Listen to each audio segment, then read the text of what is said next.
Happy Tuesday and welcome to this week's Art Chats. If you look behind me, you can kind of see that we've got a different setup going on. I am filming an interview later for Emily over at the Harvest Community, and that's going to be part of her membership club group. So I don't know if you're a member of that, you might be able to see. I'd love to see you join in if you are. Let me know. But you know, my studio space here is a shared space with our open floor plan in our house, so you can usually see the background, but that's what's going on here tonight. We are just experimenting, and we'll see where that goes. So this week I just wanted to talk to you guys really quickly about artistic expression. There are a lot of ideas out there about how we perceive artistic talent, creativity, and the biggest misconceptions seem to be about artistic skill. So first of all, that you were either born with artistic talent or you weren't, and that making art should come quickly and easily. Second, that good art is something that is an accurate representation of the real thing. And third, that an artist has to be good at all different artistic disciplines. They have to be good at painting and drawing and perspective and scale and value and all those other things. So those are things that I used to believe. And I'm sure you've heard some of those in your creative career as well, whatever your discipline is. The truth, though, is that none of those things are a good description of anyone's artistic abilities. Some people are born with an innate talent, but that talent still has to be developed. The more important thing is practicing the skills. Nobody has the time or inclination to put in the work to be good at anything. That's just not feasible, especially in this day and age when we're balancing our creativity, whether that's a career path or a hobby. Maybe we have a job outside the home. Maybe we are raising a family. We have animals and pets to care for, or an older parent. You have children at home. Whatever your situation may be, you can't be good at everything that you are going to do. It just doesn't come naturally. And lastly, art doesn't need to be realistic to be good. And that's what I want to focus on today. Art doesn't have to be a perfect representation of an object, a person, or a scene. It can be, in many cases it is, but often art is actually meant to convey a message or an emotion. Think of it as the difference between something that's functional versus something that was created to express imagination, emotion, or beauty. This is something my dad and I always disagree on. He's a watercolor artist, and he thinks that his paintings have to be technically perfect without any mistakes in order to be considered good. He uses traditional techniques and supplies. He invests in quality materials, and he practices really diligently. He takes the time to plan out his composition, he sketches, and he really sets time aside to make sure that everything is accurate. He goes to workshops to dive into different techniques and subjects, and how to use all the materials.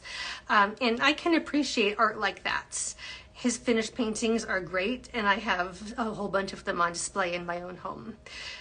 There are a lot of artists I admire who do work this way. But I'm not one of those artists. I'm not. I've tried, trust me, I have tried, but I just don't have the patience for it. I can't make myself sit still and focus on one thing for that long. I have a really hard time sticking with it. I lose interest quickly. I just don't have the mental discipline to keep working at something, especially when I'm growing more and more frustrated as I'm trying to render and refine and perfect. And again, that goes back to my earlier point that you're never gonna be able to have it perfect. And if you try and have it perfect, that, in my opinion, that kind of takes away the character and the voice, your unique artistic voice that you're bringing to a piece. That's what I love about art. But when I create, my style of art is more expressive. And I don't necessarily mean exclusively abstract, because this holds true for whatever subject matter I'm working in. Whether I am working on an abstract piece, a landscape, a floral, still life, whatever else, I really prefer to work quickly, intuitively, with lots of bold strokes, messy drips, splashes. I find that if I try and get too technical and work on too small of a scale, I get lost in the detail. I get so focused on the small things that I lose track of the bigger piece. And I'm just never happy with the outcome. If I sit and think about it for too long, I'll freeze up. I second guess everything I'm doing. And while I would like to have the willingness to sit and persevere at a painting, or to really study something that I struggle with, like portraits, so that I can improve upon that, that is, excuse me, that is an exercise in discipline that is difficult for me. So for now, I'm not there. It's a work in progress, but I've collected some techniques over the years that can help me be more successful at working with the things that I'm strong in. The intuitiveness, the abstract, the expression. And I wanted to share some of those with you today. So here's a few tips to help you be more abstract with your art. 1, set a timer and don't overthink what you're doing. Some of my most interesting work was done by working intuitively with a timer set for a very short amount of time. And I don't know, here's just right down here. Here's a piece I did at a Jean Oliver workshop. I could have kept working on it when I got home, but I didn't. So it was just done in the span of a couple hours, and then that was it. Number 2, your work doesn't have to be pretty. And by that, I mean like conventionally aesthetic or beautiful, because sometimes we get confused with that and get that mixed up with perfection, the pursuit of perfection again. Instead of trying to make it pretty, think, how does it make you feel as the artist?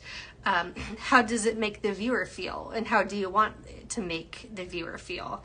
And use those thoughts and that line of questioning to guide yourself on where you want a piece to go. Number 3, use your entire body or different parts of your body.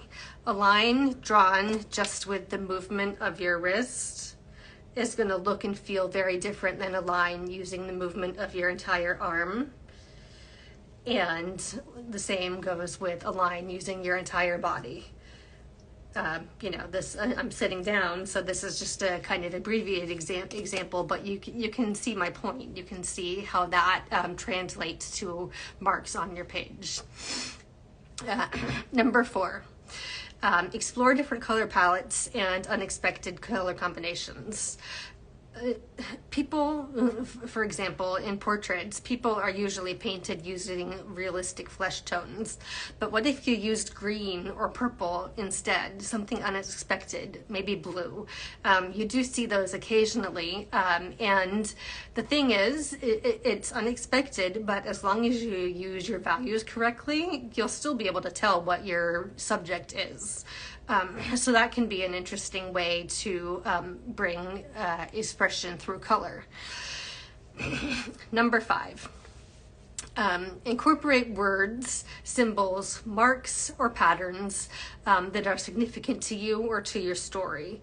Even if these things get covered up later as you continue painting, they'll still add texture to your finished piece. So in my case, my son used to play travel baseball, so I would find inspiration constantly out at the ball fields, whether it was the pattern of the chain link fence, the positioning of the big stadium lights, a lot of that kind of thing made its way into my work at that time. Number 6, think about what feeling or message you're trying to convey. How can you communicate that with different colors, different tools, materials, textures, brush strokes, imagery, and so on? And conversely, how could you use those things in unexpected ways to catch the viewer's attention? For example, think of Picasso's Blue Period. Again, that really brings a certain atmosphere and emotion to his pieces from that era.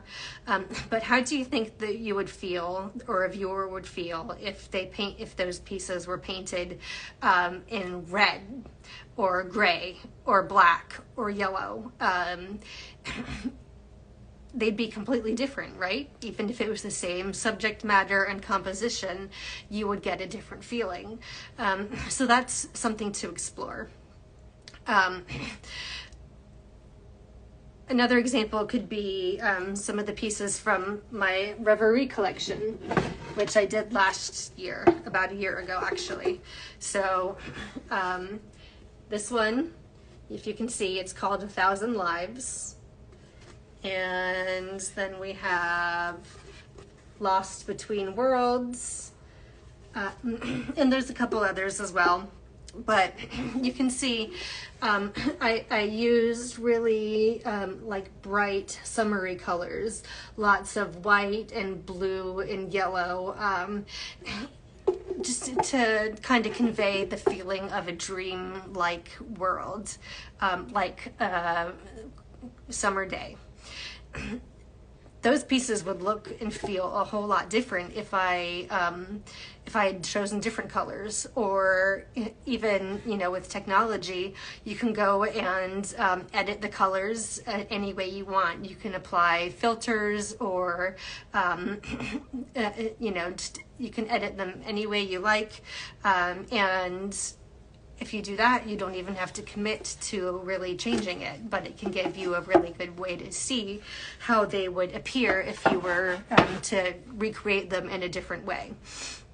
So the possibilities here to adding expression to your work are really endless. Those are just a couple thoughts, but the main point I want to emphasize here is that there's no wrong way to make art.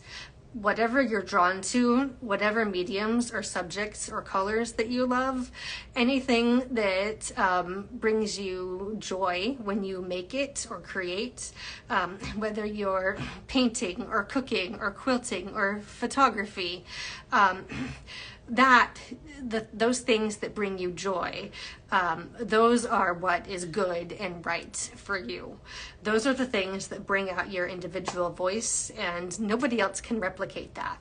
Even if they were try to exactly replicate your techniques and color choices and brush strokes and all those things, they still wouldn't be able to copy your spirit and expression.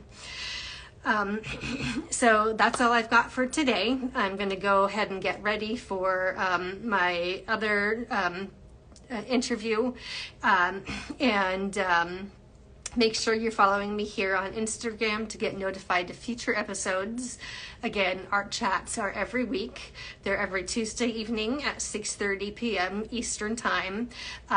Or you can join my mailing list to get notified about new art collections, what's going on behind the scenes, inspiration, and more. You can go to emilyjalewski.com to sign up. There will be a little pop-up on the page. You can just put in your name and your email address and you'll get added to the list.